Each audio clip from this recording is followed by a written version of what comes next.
Hai pawb, dach chi'n iawn? Alw dwi a dwi yn mynd i gyflwyno yn y fideo yma heddiw yma chydig bach o waith dwi wedi bod yn gweithio efo Fion sydd yn gweithio yn tîm cyfathrebu ni yn y gwasanaeth Ieuenctid. Da ni wedi creu pecyn, da ni'n galw yn capsiwl amser corona a be ydi o ydi jyst pecyn efo papurau gwahanol a gweithgareddau gwahanol ydych chi'n neud i trio cofio y cyfnod anodd yma a i trio gadw chi'n brysur rili tra da chi'n neud o. Ia, so dwi jyst yn mynd i wneud y fideo yma i gyflwyno fo i chi yn reit syml. So gobeithio newch chi ffeindio defnydd iddo fo. Felly i ddechrau off, dwi jyst mynd i ddangos chi yr papurau i gyd ar wahân a jyst mynd drwyddyn nhw reit sydyn. Felly yr un cyntaf, hwn di'r clawr, dwi'n mynd i jyst lliwio fo fewn ac neu ryw doodles bach rhwng fo dwi'n meddwl, jyst i wneud o'n lliwgar. Mae gen i fi bapur nesaf wan, mae hwnna efo cwestiynau gwahanol arno fo, dwi jyst yn mynd i lenwi hwnna i fewn i wneud o'n bersonol i fi. Da ni'n mynd i edrych wedyn ar ffilm a cerddoriaeth gwahanol da chi wedi bod yn gwylio neu yn gwrando arno fo drwy cyfnod odd yma. Mae gen i fi lot o ffilms newydd dwi wedi gwylio, so dydych ymlaen i llenwi hwnna i fewn. Gen i chydig bach o cwestiwn ag atab, eto yn bersonol i chi. Jyst chydig bach o gwestiynau gyda chi atab os da chi isio, da chi'n mynd gorau atab nhw i gyd yn amlwg. Ond mae jyst rili'n cadw cofnod i chi o pethau gwahanol yn mynd ymlaen i chi'n bersonol yn y cyfnod yna. Wedyn mae gen i ni dudalen amdan teimladau pawb, fysa hynny gerio bod yn teimladau pawb yn y teulu neu pawb sy'n adra gennych chi. Yn y teulu dwi'n feddwl os oes gennych chi nain a taid sydd ddim yn byw efo chi neu aunty uncle, bod chi allan gyda ffonio nhw a dweud bod chi'n canol gwneud time capsule a gwybod beth i teimladau nhw yn y coronavirus. Mewn ffordd mae jyst yn ffordd i chi cael cyswllt efo teulu ac cofio sut mae pob yn teimlo achos mae teimladau pawb yn gerio bod mor wahanol yn yr pandemig mae rili. So dyna di'r un yna. Wedyn mae gennym ni dudalen nesaf sef diwrnod mewn lockdown. Mae chydig bach fatha ryw diary type of thing ond dwi'n meddwl beth sy'n bwysig yno fo ydy bod chi yn cofio bod chi'n neud o'n bersonol i chi. Dwi wedi printio 2 o hein i ffwrdd. Bwriad fi ydy gwneud un heddiw yma. Sorry, nes cael o. So un heddiw yma ac dwi am wneud un fore a be fysach chi'n gallu gwneud ydy printio nhw am wsnos, ella gwneud wsnos mewn lockdown math o beth, a week in lockdown. So jyst o beth bach o hwyl i chi cael cofio'r pethau gwahanol ydych chi'n neud tra ydych chi mewn lockdown. So pethau sy'n allan o arferol, out of the norm lle, i fi dwi'n mynd i roi pethau fatha bod fi'n gorau ciwio mynd i fewn i siop ac bod fi'n gorau cadw 2 metr i ffwrdd oddi wrth pawb. Pethau bach fel yna rili, a pethau sy'n anarferol i chi a da chi'n teimlo sy'n rili odd achos mewn blynyddoedd i ddod ella fydd rei o'r pethau yna yn pethau sydd wan yn normal yn y bywydau ni neu fydd eich plant chi neu eich ffrindiau chi neu pwy bynnag sy'n y generation nesaf ddim yn actually coelio chi achos bod o'n swnio'n mor bizar, so ni'n meddwl so hwnna wbeth bach hwyl i chi. Ac eto wbeth reit debyg ond mewn blynyddoedd i ddod be da chi eisiau gofio. So i fi dwi'n meddwl dwi'n mynd i roid mix o bethau gwahanol, dwi'n mynd i roid y pethau sydd wedi bod bach yn challenging i ni yn y cyfnod yma a pethau fatha bod yr frenhines di siarad ar y news ac bod, jyst bod siopa di cau, bod fi'n gweithio adra, jyst bethau bach fel la, so dwi'n mynd i trio neu hwnna yn wbeth mix efo teimladau gwahanol hefyd. So dyna ydy'r pack bach sgenna ni a dwi'n mynd i jyst llenwi chydig o'n nhw i fewn wan, so dangos i chi'r un yn o'n diwedd. Felly dyma fo yn time capsule i wedi gorffan. Dwi wedi llenwi nhw i gyd heblaw amdan yr un teimladau.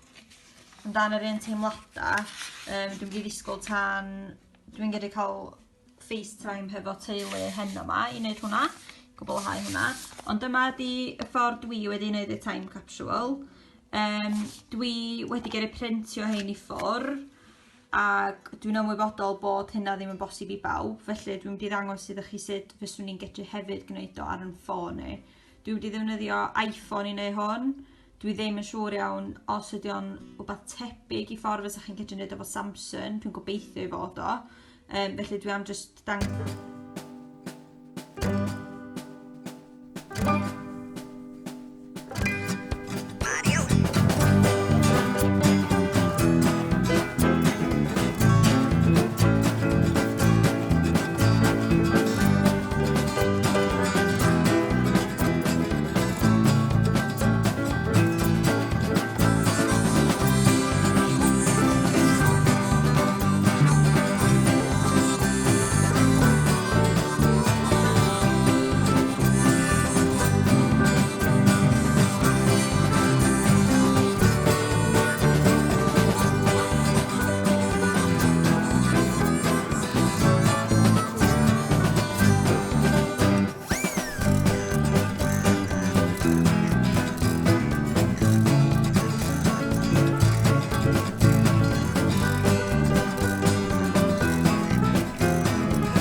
So ia, dwi wedi gwneud un fersiwn papur dwi wedi gallu gwneud ag yn sydyn yn fras iawn beth ydych chi'n gallu gwneud efo fo drwy defnyddio ffôns chi. Dwi wwan yn mynd i ddangos i chi lle dwi'n mynd i gadw un papur fi. Be dwi'n licio amdan wneud un papur ydy bod dwi'n mynd i gallu cadw fo'n saff. Dwi hefyd yn gobeithio gyrru cadw hwn yn yr atig am flynyddoedd i ddod. So dwi wedi defnyddio hen container mini cheddars ers Dolig. So dwi wedi golchi fo allan a be dwi'n mynd i wneud lle bod o'n edrych fel yna, dwi'n mynd i just peintio fo, gen ni sample pont paint ar ôl ers tua blwyddyn. So dwi just am beintio fo ac be fyddai'n neud wedyn ydy agor y top part. Ar ôl i fi orffan y taflenni, byddai'n rowlio nhw fyny, fel yma. A byddai'n rhoid nhw yn, dyn nhw'n cweit ffitio, so dwi just angen plygio nhw'n lle. So na I just plygio nhw yn ei hanner, ac yn ei hanner eto, ac rhoid nhw i fewn yn yr pot. A wedyn dwi hefyd yn mynd i adio chydig bach o bethau eraill rownd y tŷ, fatha yr llythyr wnaethon ni gael gan Downing Street. A pethau fel yna dwi eisiau cofio'r cyfnod yma yn un bocs, roed y ceuad arno fo, a wedyn fyddai'n barod i roed o yn yr atig neu yn lle bynnag dwi'n cadw fo. So, rheswm arall dwi wedi gwneud hwn ydy, i gadw fi'n brysur, i roed rhyw spin bach positif arno fo, ond dwi'n meddwl, mae meddwl amdano y cyfnod yma fatha bod o'n darn o hanes ac mae blynyddoedd i ddod fydd lot o bobl yn trafod y cyfnod yma yn bywydau ni. Dwi'n meddwl bod yn reis bwysig a dwi eisiau cofio y cyfnod yma pan fydd pobl yn holi fi neu mhlant i neu pwy bynnag yn gofyn i fi mewn blynyddoedd i ddod, felly dyna di bwriad fi i wneud o.